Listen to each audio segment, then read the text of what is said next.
পথ দিয়ে চলে চিরদিনের নিয়ম হচ্ছে ডান দিকে থাকবে প্রিয় বয়স্য মধুমঙ্গল, আর বাঁ দিকে থাকবে প্রিয় নর্মশাখা সুবোধ। সবসময় এটা চিরদিনের নিয়ম। এখন গোবিন্দই আমার ঘরে ফেরার পথে যেতে যেতে দেখছে বাম ভাগে সুবলে আছে বটে, কিন্তু দক্ষিণ দিকে মধুমঙ্গল নাই, মঙ্গল না। এখন সুবলকে বলছে ওরে সুবল, আমার মধুমঙ্গল কই রে, মধুমঙ্গল কই রে, মধুমঙ্গল কই রে, মধুমঙ্গল কই রে, ওরে সুবল মধুমঙ্গল কই রে, ওরে সুবল মধুমঙ্গল কই রে, ওই সঙ্গ ছাড়া হলো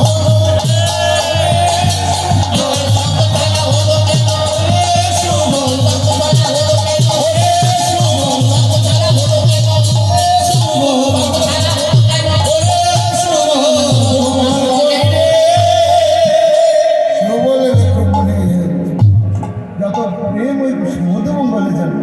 তোর মধুমঙ্গল কোথায় গেল না, আমি কি জানি। ও ঠিক আসছে, পিছনে আসছে। সুবল,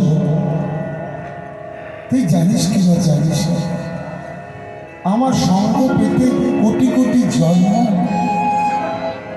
সাধন করতে হয়, তারপরে যদি কেউ আমার সঙ্গ প্রাপ্ত হয়,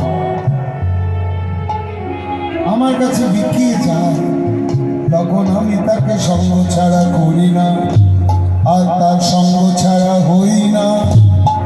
এই জন্য নিশ্চয়ই কিছু অসুবিধা হয়েছে মধুমঙ্গলে, তা আমার মধুমঙ্গল আমি খোঁজ করবো না, কে করবে?